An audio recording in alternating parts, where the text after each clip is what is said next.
You know, for the last decade, there's been this incredible experiment going on in a huge part of China, a region that's home to more than 40% of its people. This is the story of the Yangtze River Economic Belt, and it's a really bold attempt to completely rethink the rules of development. And that brings us to this central puzzle, right? How can you save a river, bring it back from the brink, while it's also powering one of the world's most massive economic engines? I mean, on the surface, it sounds completely impossible. Well, the whole thing hinges on one guiding principle that's been in place for 10 years now. Big protection, not big development. And the idea here is really simple but profound.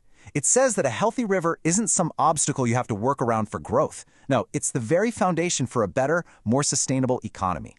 But to really get why such a radical idea was even necessary, we have to take a look at what the river had become. Because for decades, it was a story of this relentless, heartbreaking decline. I mean, these numbers, they tell a really stark story. The Yangtze has been a lifeline for thousands of years, but decades of pollution and just massive overfishing pushed it right to the edge. You can see it right here. The annual fish catch just plummeted, from over 400,000 tons down to less than a quarter of that. With whole species about to disappear forever, something had to be done. So China did something pretty much unheard of, a complete 10-year fishing ban. And we're not talking about a small, targeted measure here. This thing covered the river's main channels, all its major tributaries, its biggest lakes, all with one simple goal: just give the river a chance to breathe and recover. And you know what? The results started showing up almost right away. Take the Yangtze finless porpoise. They call it the smiling angel. Its population was in a total freefall, but after the ban, something amazing happened. As this chart shows, by 2022, its numbers started to go up for the first time since anyone started keeping records. It was just a huge turning point.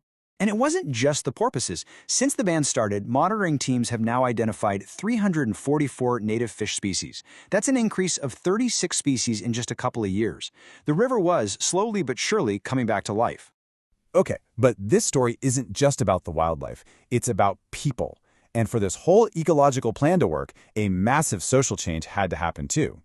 Because think about it, you can't just tell 230,000 people to stop doing the one thing their families have done for generations. So the ecological plan came with a huge social support system. We're talking financial aid, job training, social security. And it worked. Reemployment rates are near 100%. People found new work, everything from farming citrus to opening guest houses for the growing ecotourism scene. In this quote from a third-generation fisherman, Zhou Zonglang, really drives that point home. He talks about how they weren't just left behind. The authorities actually came to them, listened, and helped them build a new future on land. And here's where the story takes this really powerful twist. The very people who knew the river best, who literally lived their lives on it, have now become its most passionate protectors. They're joining patrol teams, using all their knowledge to stop illegal fishing and protect the river they call home. It's incredible. All right, so with the river's health on the mend and its communities taken care of, the focus could turn to its other critical role. Because while all this restoration was happening, the Yangtze's job as an economic giant didn't just keep going, it actually sped up. This number pretty much says it all. 4.2 billion tons. That's the amount of cargo that moves along this river every single year. The Yangtze isn't just a river. It's the busiest inland waterway on the entire planet. A true logistics superhighway. And you have to picture it like a massive, two-way street. You've got raw materials like iron ore and coal flowing from the resource-rich interior out to the industrial coast. And then, going the other way, you have high-tech goods, electric cars, batteries, solar panels, shipping out to the rest of China and the world. It's the artery that connects the whole system. And just to wrap your head around the scale of this, the Yangtze River Economic Belt covers about a fifth of China's land, but it's home to 40% of the population. And get this, it generates nearly half of the entire country's GDP.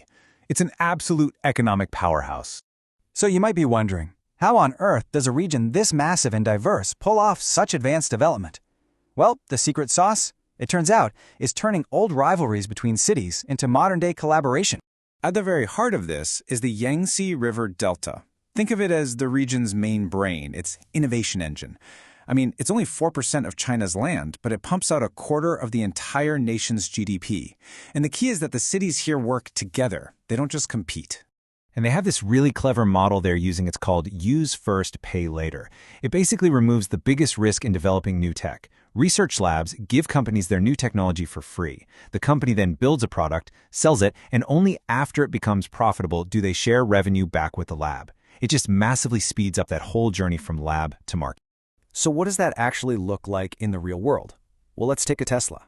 To build just one car, you need this whole network to fire on all cylinders.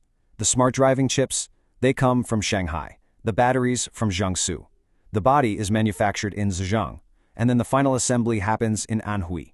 Each city has its specialty, and together they create this seamless, incredibly efficient supply chain. So, when you pull all these pieces together, the ecological rebirth, the economic might, and this new kind of collaborative innovation, you start to see the full picture of this grand experiment. What this all really is an attempt to create a whole new model for growth.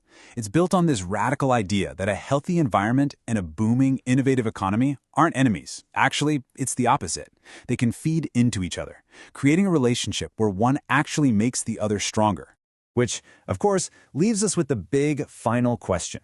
Is this a truly sustainable blueprint that other places around the world could actually learn from? Or is it just a uniquely delicate balancing act, one that's always at risk of tipping one way or the other? Well, the experiment continues.